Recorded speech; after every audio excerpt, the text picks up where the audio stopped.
본문의 말씀을 살펴보면 예수님의 공생의 사역의 장소가 이방 지역인 두로의 지역까지 옮겨지게 되는 것을 우리는 발견할 수 있게 됩니다. 이는 예수님의 사역의 범위가 점점 이방인들에게 향하고 있음을 보여주고 있는 것입니다. 그런데 오늘 본문 가운데 우리가 눈여겨보아야 할 한 표현이 있는데요, 바로 24절에 한 집에 들어가 아무도 모르게 하시려 하나 숨길 수 없더라 라는 표현입니다. 꼭 예수님께서 숨바꼭질 하시는 모습처럼 보여지는 그런 표현인데요, 이는 예수님께서 사람들에게 드러나기를 원치 않으심에도 불구하고 많은 사람들이 예수님께 찾아오고 있음을 보여주는 장면입니다. 예수님께서는 분명 인간의 몸을 입고 이 땅에 오신 분이시기 때문에 쉼이 필요하셨던 것입니다.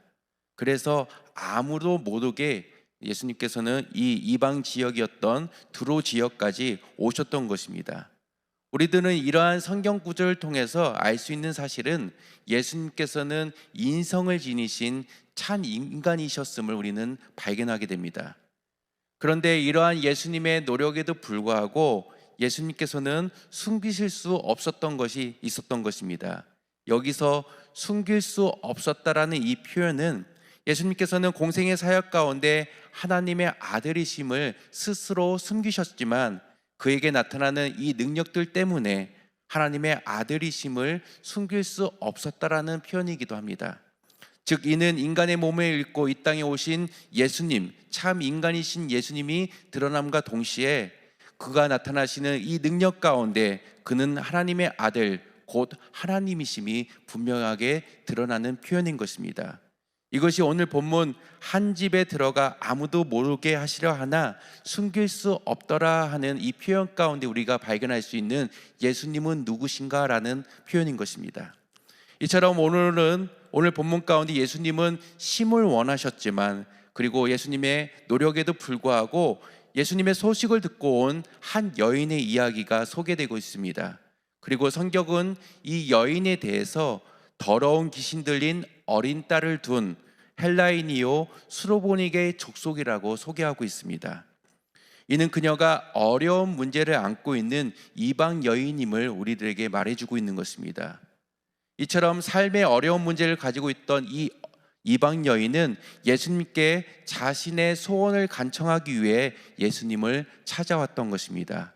그리고 그녀가 예수님께 보였던 첫 모습은 오늘 성경에 나타나는 대로 예수님의 발 아래 엎드린 것입니다.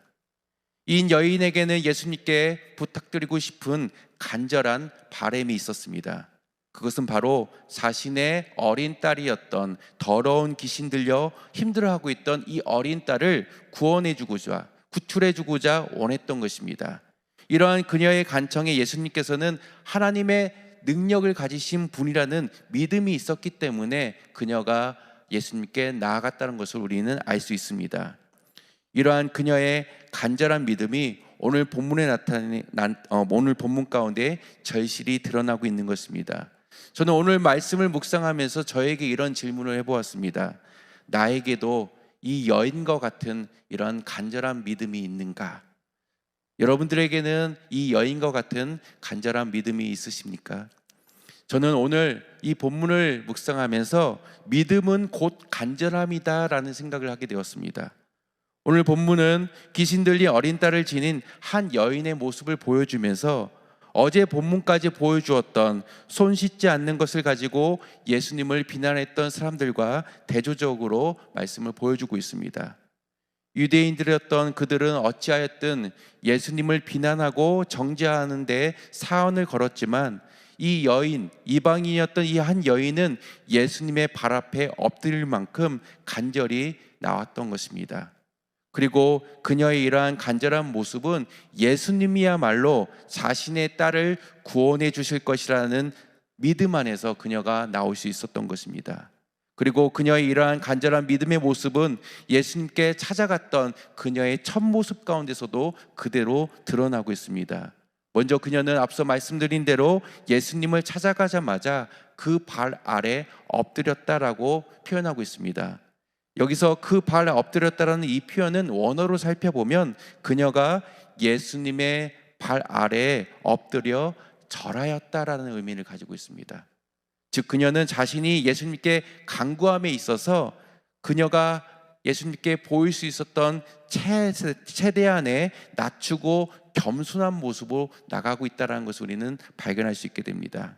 여기서 우리는 그녀가 얼마나 간절히 예수님께 구하고 있는지를 발견할 수 있는 것입니다. 그리고 이 간절한 모습은 그녀의 겸손한 모습으로 나타나게 된다는 것을 우리는 발견할 수 있습니다. 이처럼 우리의 간절한 믿음은 겸손한 모습으로 나타나게 된다는 것을 우리는 발견할 수 있는 것입니다. 또한 오늘 본문 가운데 그녀의 간절한 믿음을 엿볼 수 있는 장면이 있는데요, 예수님의 냉담한 반응에도 불구하고 그녀는 포기하지 않고 부스러기를 간구하는 그녀의 모습을 우리는 발견할 수 있게 됩니다. 먼저 27절 말씀을 한번 읽어보겠는데요, 예수께서 이르시되 자녀로 먼저 배불리 먹게 할지니 자녀의 떡을 취하여 개들에게 던짐이 마땅치 아니하리라 라고 27절을 말하고 있습니다. 오늘 본문을 읽다 보면 우리는 예수님께서 이상하리라 할 만큼 이 간절히 간청하는 여인에게 냉담한 반응을 보이는 예수님의 모습을 발견하게 됩니다. 보통 이러한 간절한 간청에 있어서 예수님께서는 늘 이 간청을 들어주시고 그 문제를 해결해 주시는 그런 예수님이셨는데, 오늘 본문 가운데는 그런 예수님의 모습이 아니라는 것입니다. 그 이유에 대해서 우리가 오늘 본문을 통해서 직관적으로 알 수 있는 사실 하나는, 예수님께서는 그녀의 간청에 단번에 거절하신 것이라기 보기보다는 어떠한 목적을 가지시고 냉담한 반응을 보이셨다는 것을 우리는 발견할 수 있게 됩니다. 그리고 그 목적 중 하나는 분명 그녀의 간절한 그 믿음을 확인하고자 하는 예수님의 모습을 우리는 발견하게 됩니다. 그래서 예수님께서는 그녀의 간청에 대해 냉담한 반응을 보이셨던 것입니다. 그런데 그녀는 이러한 예수님의 냉담한 반응에도 불구하고 이렇게 고백합니다. 여자가 대답하여 가로되 주여 옳소이다마는 상 아래 개들도 아이들의 먹던 부스러기를 먹나이다 라고 고백합니다. 이 여인은 예수님의 이 냉담한 반응에 실망할 수도 있고 실족할 수도 있습니다. 하지만 그녀는 이에 굴하지 않고 개들도 아이들의 먹던 부스러기를 먹는다라고 하는 이런 부스러기 은혜를 구하고 있는 것입니다. 즉 이 여인은 예수님의 이러한 냉담한 반응에도 불구하고 그녀는 포기하지 않고 부스러기 은혜를 계속해서 간구하는 그녀의 모습을 우리는 발견할 수 있는 것입니다.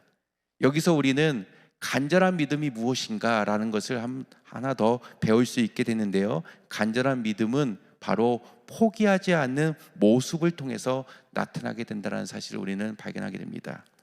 이처럼 예수님께 이 여인은 자신이 가지고 있는 문제를 겸손히, 그리고 예수님의 그러한 냉담한 반응에도 불구하고 포기하지 않는 모습으로 나아가게 됩니다. 그리고 그 결국 오늘 본문 29절과 30절에 나타난 대로 예수님께서는 그녀에게 그녀의 간청을 들어주시는 모습, 예수님의 능력, 하나님의 능력을 경험하는 모습으로 나타나게 됩니다. 예수께서 가라사대 이 말을 하였으니 돌아가라, 귀신이 내 딸에게서 나가느리라 하심에 여자가 집에 돌아가 본즉 아이가 침상에 누웠고 귀신이 나갔더라.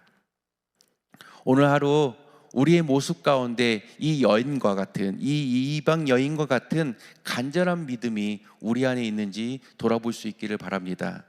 그리고 이러한 간절한 믿음은 이 여인이 보였던 것처럼 겸손한 모습에서 시작한다는 사실을 우리는 깨달아야 될 줄 믿습니다. 그리고 어떠한 현실적인 상황과 여건에 굴하는 것이 아니라 포기하지 않고 하나님 앞에 간절히 기도하는 모습으로 우리의 간절한 믿음이 나타나게 되는 줄 믿습니다. 그러할 때 우리들은 우리의 삶 가운데 개입하셔서 여전히 역사하고 계시는 하나님을 발견할 수 있게 되는 것입니다. 사도 바울은 이렇게 고백합니다. 우리가 다 하나님의 아들을 믿는 것과 아는 일에 하나가 되어 온전한 사람을 이루어 그리스도의 장성한 분량에 이르는 데까지 이르니라 라고 말씀하고 있습니다. 사도 바울은 우리가 예수 그리스도를 아는 것과 믿는 일에 그리스도의 장성한 분량까지 이뤄야 된다라고 권면하고 있는 것입니다. 이처럼 우리 믿음이 그리스도의 장성한 분량에까지 이르기 위해서는 오늘 본문에 나타난 이 이방 여인처럼 어떤 상황 가운데서도 포기하지 않고 겸손히 하나님께 간구하는 모습으로 나아갈 때 우리도 그리스도의 장성한 분량까지 이르게 될 줄 믿습니다. 바라기로는 우리의 모두의 믿음이 오늘 이방 여인이 보였던 이 모습처럼 어떤 상황 가운데서도 포기하지 않고 겸손히 하나님 앞에 나아가는 모습을 통해 그리스도의 장성한 분량까지 이르는 우리 모두가 되기를 예수 그리스도의 이름으로 간절히 축원드립니다. 함께 기도하시겠습니다. 사랑과 은혜가 풍성하신 하나님 아버지, 오늘 말씀을 통해 하나님을 향한 저희들의 믿음을 돌아볼 수 있도록 인도하여 주시니 참으로 감사드립니다. 이방 여인이었던 이 스로보니게 여인처럼 저희들의 믿음도 늘 하나님 앞에 겸손함으로 나가게 하여 주시고 어떤 상황과 여건 가운데 포기하지 않고 하나님의 은혜를 간절히 간구하는 믿음으로 나아갈 수 있도록 인도하여 주시옵소서. 또한 저희가 예수 그리스도를 아는 것과 믿는 것이 그리스도의 장성한 분량에까지 이를 수 있도록 인도하여 주시사 세상이 감당치 못하는 믿음의 자로서 세상 가운데 살아갈 수 있도록 역사하여 주시옵소서. 오늘도 말씀을 붙들고 예수님과 함께 이 세상 가운데 살아갑니다. 우리의 삶의 주인 되신 예수님만을 온전히 붙들게 하여 주시고 세상의 그 어떤 어려움과 고난 가운데 있어도 이 믿음의 끈을 놓지 않게 하여 주시사 주님이 주시는 힘과 능력으로 이 세상을 이기며 살아갈 수 있도록 인도하여 주시옵소서. 오늘도 몸이 아파 병상에 누워있는 우리 권속들을 위해서 기도합니다. 예수 그리스도의 이름으로 명할 때 악한 마귀가 떠나는 것처럼 예수 그리스도의 이름으로 기도할 때 병마가 떠나게 될 줄 믿습니다. 이를 통해 살아서 역사하시는 하나님의 기적을 경험하게 하여 주시옵시고 그들의 삶 가운데 역사하시는 그 하나님을 통하여 그 하나님을 증거하며 예수 그리스도를 증거하는 삶으로 살아갈 수 있도록 인도하여 주시옵소서. 오늘도 복음을 증거하는 저희들의 삶이 되길 간절히 소망합니다. 너희에게 성령이 임하시며 권능을 받고 예루살렘과 온 유대와 사마리아와 땅끝까지 이르러 내 증인이 되라고 말씀하신 주님, 그 말씀 따라 오늘도 주님의 증인되는 삶 살길 원하오니 주님의 저희들을 붙잡아 주시옵소서. 감사드리며 이 모든 말씀 우리 주 예수 그리스도의 이름으로 기도드리옵나이다. 아멘. 주기도문으로 기도회를 마치도록 하겠습니다. 하늘에 계신 우리 아버지여, 이름이 거룩히 여김을 받으시오며 나라의 마오시며 뜻이 하늘에서 이루어진 것 같이 땅에서도 이루어지이다. 오늘날 우리에게 일용할 양식을 주옵시고 우리가 우리에게 죄 지은 자를 사하여 준 것 같이 우리의 죄를 사하여 주옵시고 우리를 시험에 들게 하지 마옵시고 다만 악에서 구하옵소서. 대개 나라와 권세와 영광이 아버지께 영원히 있사옵나이다. 아멘.